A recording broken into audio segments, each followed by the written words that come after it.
como lidar com os desafios da vida, com os desafios do dia a dia e dar a volta por cima, principalmente naqueles momentos mais caóticos, mais difíceis, em que a gente precisa lidar com situações que mexem conosco, que são desconfortáveis e que se apresentam na vida da gente. O que me inspirou a falar desse assunto hoje foram algumas histórias que chegaram no consultório, nos meus atendimentos, de pessoas que sofreram abuso. E esse tema ele é sempre muito polêmico, até mesmo com os nossos alunos das formações, que sempre ficam perguntando ou questionando como lidar com esse tipo de situação quando o cliente traz na sua história uma situação de agressão ou de abuso, seja porque alguém da família sofreu isso, seja porque a pessoa sofreu isso também. E esse é um tema delicado, é um tema que não é tão simples de falar, mas é um tema interessante de a gente avaliar alguns pontos que são pontos que estão se mostrando nos processos que eu faço. Não é algo que é um julgamento meu a respeito do assunto, não é simplesmente uma opinião da Kátia Bazan, mas é como as coisas se apresentam no momento que a gente traz esse assunto para o campo. A questão é que a gente vai ter um olhar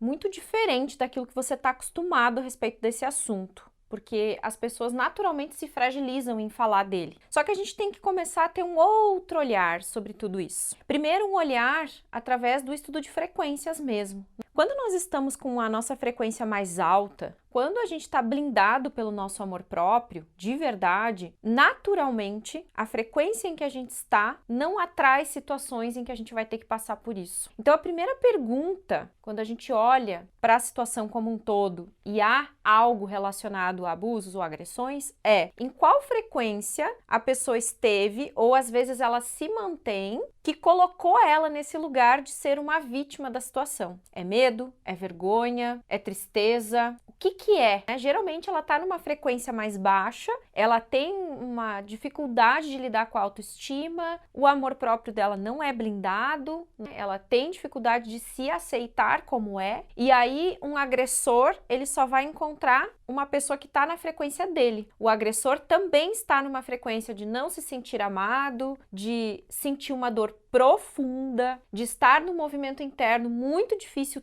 também, que está em ressonância com uma pessoa que está sofrendo do outro lado. Então, as duas almas se encontram e um ato acontece. Eu não estou aqui querendo tirar a responsabilidade de quem comete uma agressão, tá? Pelo amor de Deus, não é isso. Eu só quero que a gente olhe além daquilo que costumam dizer sobre o assunto. Porque quando se fala desse assunto, se cria uma consciência de muito julgamento de quem agrediu e colocam a pessoa agredida num lugar de muito vitimismo. E essa pessoa que foi a vítima, ela se condena para o resto da vida. Porque ela acha que porque ela passou por uma situação de abuso ou agressão, ela não é digna de ter uma vida feliz. E ela se pune o tempo inteiro. A autoestima dela é comprometida, o amor próprio é comprometido. Então, no lugar de terapeuta de neutralidade, porque eu posso tanto ter o agressor quanto o que foi agredido no consultório. E aí? Eu vou punir o agressor? Quem sou eu para punir alguém? Então, no meu lugar de neutralidade, eu comecei a observar os movimentos que acontecem durante as constelações, durante o trabalho de consultório. E o que é muito comum de ver? Quando eu faço a constelação com alguém que traz esse tema, eu sempre coloco o abuso no campo, para a gente sentir como que está o olhar da pessoa em relação a isso. Como que a alma dela se sente? Porque uma coisa é o racional dela falando diante do que ela já aprendeu sobre o assunto e do quanto que culturalmente se cria uma consciência a respeito do assunto. Outra coisa é a informação que está na alma, na essência, aquilo que é mais profundo e que dificilmente a gente vai ter acesso de maneira racional a isso. E é interessante porque quando eu coloco os bonecos, as pessoas não sabem no início o que eles representam, porque eu faço o movimento de maneira oculta. Igual a gente faz em alguns vídeos por aqui, quem já acompanha já viu que eu coloco um boneco, a gente sente, a gente percebe o campo, percebe a informação que está gravitando. Eu escolho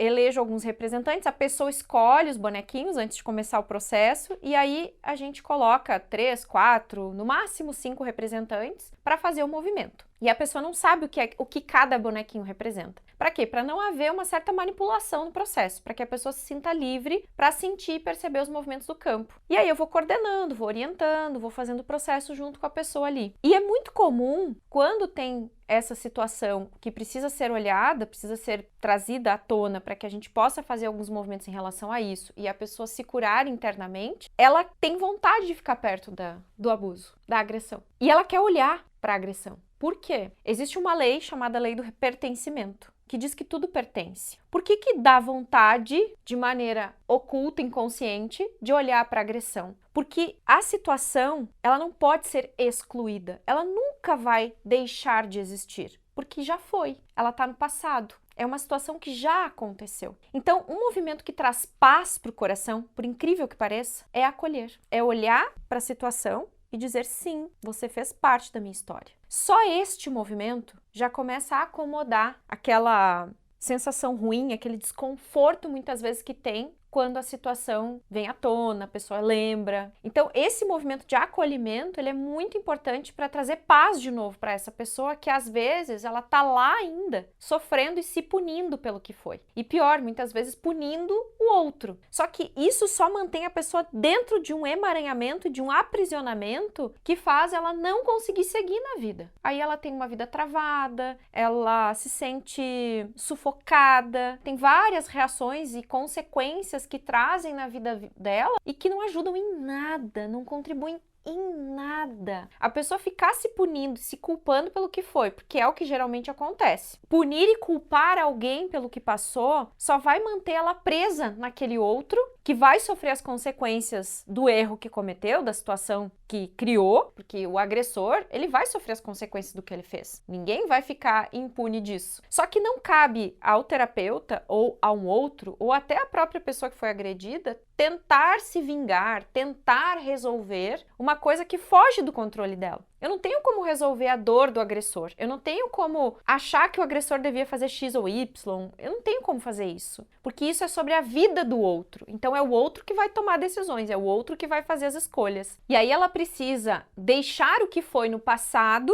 Ele tem um lugar lá no passado, acolhe, dá um lugar para essa situação no coração. Isso não quer dizer que a pessoa tenha que resolver com o agressor, procurar o agressor, nada disso, gente. Não tem que procurar por nada. Não tem que tentar entender nada. Porque quanto mais a gente tenta usar o racional para resolver uma condição emocional, mais problema a gente cria. Porque o racional nunca vai entender o que está no nosso coração. O racional, ele tenta entender o que é racional. Mas a gente precisa tratar e trazer para dentro o que o nosso coração sente e resolver isso. A pessoa, geralmente, que passou por uma situação de abuso, né, de agressão, ela tá com o coração ferido, ela tá se sentindo triste, ela tá se sentindo punida pela vida, achando que ela cometeu algum erro por ter passado por aquilo. E aí ela começa a entrar num movimento de muita autodestruição. E aí ela precisa deixar no passado aquilo que foi. Ela precisa olhar para esse passado, para essa história, dar um lugar para isso no coração,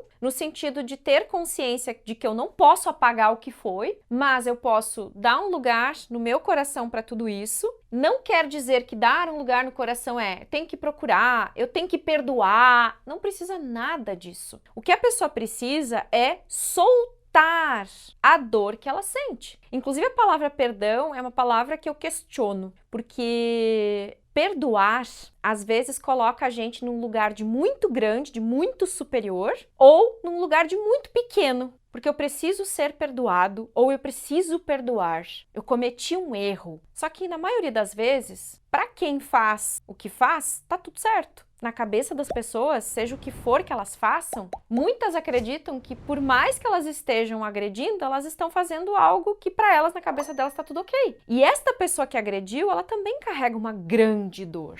Isso também é possível perceber nos movimentos de constelação. Então, o que eu preciso é me libertar, é aceitar. O primeiro movimento de libertação é a aceitação. É aceitar que sim, aconteceu. Só que agora eu ressignifico tudo isso, eu mudo meu padrão emocional com relação a isso, eu tenho um olhar diferente, não mais de condenação, e sim de liberação. Eu solto para que eu possa olhar para a vida com outro olhar. Porque é muito comum pessoas que passam por isso estarem num lugar de não merecimento, isso não é para mim, não posso, não tem como. É como se elas tirassem delas mesmas o poder pessoal que elas têm e se contentassem com migalhas. E aí elas estão sempre em busca de tentar sanar suas carências no outro. porque elas sofreram lá atrás. No momento que eu libero essa dor, que eu solto essa situação, acolhendo, aceitando o que foi e começando um movimento muito profundo de amor próprio, onde eu vou começar a me nutrir e me amar por inteiro, apesar de, eu vou começar a contar para mim uma nova história, onde eu não sou mais a vítima da situação. Porque eu vou tomar o meu poder. Eu vou olhar para a situação e vou dizer, ok, isso aconteceu, fez parte de mim, fez parte de uma pessoa que lá atrás não sabia o que sabe hoje. Agora eu escolho percorrer um novo caminho, criar uma nova realidade, ser um novo eu. Um eu que tem fé na vida, um eu que acredita em si próprio, um eu que ama quem é, um eu que se coloca à disposição da vida. E aí eu começo a ter certeza no meu coração que eu posso merecer mais, que eu posso fazer aquilo que o meu coração sente que eu tenho que fazer, que eu consigo, que eu tô disponível, entende? Então eu vou começando a trocar certas falas, certos movimentos internos por algo que faz eu resgatar de fato o meu poder. No momento que eu mudo a minha frequência, eu saio do estado de vítima e vou para um estado de merecimento, de recebimento, de conexão com algo maior, porque eu acredito que existe algo maior que rege tudo, porque eu acredito em mim, porque eu sei que eu sou capaz, eu vou estar numa frequência onde eu nunca mais vou atrair agressores para minha vida. E eu nem tô falando de situações extremas de agressão, eu também tô falando de certos abusos que as pessoas sofrem e que não tem a ver com alguém botar a mão naquela pessoa. Às vezes a pessoa se coloca num lugar onde ela se deixa ser abusado. Ela não consegue dizer não, as pessoas abusam da boa vontade dela, desrespeitam ela, passam por cima dela. Também é um outro tipo de abuso, mas num outro nível, num nível mais leve, mas também acontece. E eu lembro até de um caso de uma pessoa que chegou falando de uma situação que ela teve com a ex-mulher, onde a ex-mulher era muito dominadora, era uma pessoa muito difícil e ela queria olhar isso. Conforme a gente foi conversando, né, eu tenho algumas ideias e alguns macetes aqui para ir falando sobre certas coisas, a gente começou a perceber que o que ela precisava de fato não era olhar para a ex-mulher, era olhar para si mesmo e para as dores que essa pessoa guardava, de outras situações inclusive. E o que ficou evidente é que durante a vida, ele abriu mão de muitas coisas que ele gostaria de ter feito para contentar essa ex-mulher e para contentar outras pessoas depois também. Então ele foi observando vários pontos na história que eu fui ligando, né, e fui dizendo, opa, peraí um pouquinho, você observou que de novo você abriu mão de algo que você gostaria de fazer para contentar alguém? Aí ele não podia fazer tal coisa em certo nível da vida porque tinha que pagar as faculdades dos filhos. Primeiro ele abria mão de tudo para agradar a esposa. Depois ele se separou porque não deu mais certo o casamento, ela traiu, foi bem difícil a separação, mas ele gostava dela, ele não queria se separar, mas ele teve que se separar. Os filhos ficaram com ele, aí ele tinha que abrir mão de muitas coisas que ele gostaria de fazer para poder sustentar os filhos. Depois os filhos foram para a faculdade. Foi muita batalha, muita luta o tempo todo. E várias situações que a gente viu que até hoje ele se colocava nesse lugar de não estar aberto para fazer aquilo que ama, por não se amar suficientemente. Então a gente identificou, ele mesmo trouxe, né, várias situações em que ele era meio que abusado. Para ver, homens também passam por isso, gente. Só que tem uns que abrem o coração, outros não. Neste caso, esse abriu bem o coração para tratar essas questões que estão incomodando. E aí a gente fez todo um movimento para que ele saísse desse lugar e começasse a recuperar esse amor próprio. E começasse a recuperar o seu poder pessoal para se sentir digno, merecedor e se colocar à disposição para receber da vida tudo que a vida pode dar para ele. E é muito legal ver a evolução, conforme a pessoa vai tendo essas percepções profundas do porquê que cada situação e cada história é como é, foi como foi. É lindo de ver a pessoa conseguindo olhar para a sua própria história e para si mesmo com outro olhar. Porque às vezes, numa condição como essa, a pessoa se sente nada. Como dizem alguns clientes, eu sou um bosta mesmo, eu não sirvo para nada. E aí precisamos trazer de novo esse poder pessoal, essa consciência de que não é assim que funciona. Não precisa ser assim. Você é digno e merecedor de algo maior, algo melhor, mas essa informação ela tem que estar no coração, porque às vezes no racional a gente se acha super merecedor. A gente acha que a gente está disponível, mas essa informação que está no seu coração, ou quando chega a hora de receber, você sempre dá um jeito de dar, mas chega na hora de receber você foge. Ou nem enxerga, né? Porque está numa outra frequência. Nem vê as possibilidades, porque está na energia da falta, na energia da carência, tá na energia da vergonha, da culpa, da condenação, e aí se diminui, se encolhe diante da vida. A vida tá lá, cheia de oportunidades, mas a pessoa nem vê porque a frequência dela não permite. Então, por mais que seja um assunto delicado, é um assunto interessante de a gente começar a abrir o olhar para outras possibilidades. Se a pessoa continuar a vida inteira acreditando que o que ela viveu mantém ela como vítima da situação, ela nunca vai sair do lugar. A vida dela sempre vai ser uma sequência de situações difíceis, de outros tipos de abuso, inclusive, que não só físicos, mas às vezes verbais, de a pessoa não conseguir dizer não e tantas outras consequências que isso pode trazer. E como eu sempre digo, cada história é única, cada caso é um caso, né? Aqui eu trago de maneira mais ampla, mais geral, né, o que eu vejo nos atendimentos, mas cada um é único na sua história, no que carrega dentro de si e precisa ter esse olhar também personalizado, individual, para que possa perceber em que lugar está se colocando e que lugar que essa pessoa quer estar daqui para frente. Porque não é sobre o que te aconteceu, é sobre o que você decide fazer com essa história. A Oprah foi um exemplo disso. Nós temos várias referências de pessoas que mudaram radicalmente a sua vida a partir de histórias difíceis. A Oprah tinha tudo para não ser quem ela é hoje. Depois pesquisa quem é a Oprah se você não conhece ela. Ela sofreu abuso na infância, ela foi criada longe dos pais, ela passou muita dificuldade. E ela poderia ter escolhido ficar lá naquele lugar de vítima da situação ou ter escolhido ser uma empresária, uma pessoa de sucesso. A Louise Hay, que muitos aqui devem conhecer, que tem os livros Ame-se, Você Pode Curar Sua Vida, Você Pode Curar Sua Vida e tantos outros, né? Uma grande referência desse universo que fala sobre amor próprio, desenvolvimento pessoal, autoestima, foi outra pessoa que passou por uma situação muito difícil na vida. Também passou por agressões, também teve situações de abuso extremas. E olha quem foi Louise Hay. E dizem que quando ela morreu em paz. E ela poderia ter se tornado uma vítima da situação, das circunstâncias, de tudo, mas ela escolheu um outro olhar sobre tudo isso, ela escolheu resgatar esse amor próprio, resgatar esse poder pessoal e transmutar isso. E a partir do momento que a gente transmuta, é interessante que às vezes a gente tem vontade de levar isso adiante. Porque eu não tenho mais vergonha de mostrar para o mundo quem eu sou. Muito pelo contrário, a minha história inspira. No momento que eu me sinto inspirado pela minha própria história e no momento que eu mudo o meu olhar de vítima e eu passo a recuperar o meu poder pessoal, não tem mais por que ter vergonha de expor quem eu fui e o que eu passei. Porque o que eu passei, o que eu fui e o que eu superei pode servir de inspiração para pessoas que estão exatamente no lugar que eu já estive. E isso é muito interessante de ver. Essa troca, esse movimento interno mudando completamente e a pessoa se abrindo, desabrochando para a vida mesmo. No sentido de que ela não é mais vítima daquilo. Ela escolhe ser uma criadora de uma nova realidade. E aí aquilo só fica lá no passado. Existiu, tá lá, mas não tem mais dor lá. Ficar lá alimentando a dor, ficar falando disso, não vai te levar a lugar nenhum. Porque você já tem uma rede neurológica que te faz lembrar daquilo, se conectar com aquilo. O que você vai fazer é criar uma outra rede neurológica, olhando para isso de forma diferente, para ressignificar. E isso a própria neurociência já explica que é possível fazer, porque o nosso cérebro é neuroplástico. É capaz, sim, de alterar padrões de consciência e a partir disso alterar a nossa realidade. Porque tudo está no campo. Quando eu altero a energia, eu altero a matéria. Então, naturalmente, eu mudo a minha vida. Mudar a energia, muda a vida. Esse é o primeiro movimento que a gente precisa fazer em direção a isso. E com tudo isso que eu trouxe, com esses exemplos, eu acho que fica claro como que a gente vai lidar com os desafios e dar a volta por cima. Aprendendo a olhar em que frequência eu estou e para onde eu vou escolher olhar daqui para frente. Ou eu me mantenho nessa frequência ruim, na vida ruim, na vítima das circunstâncias, ou eu escolho transcender tudo isso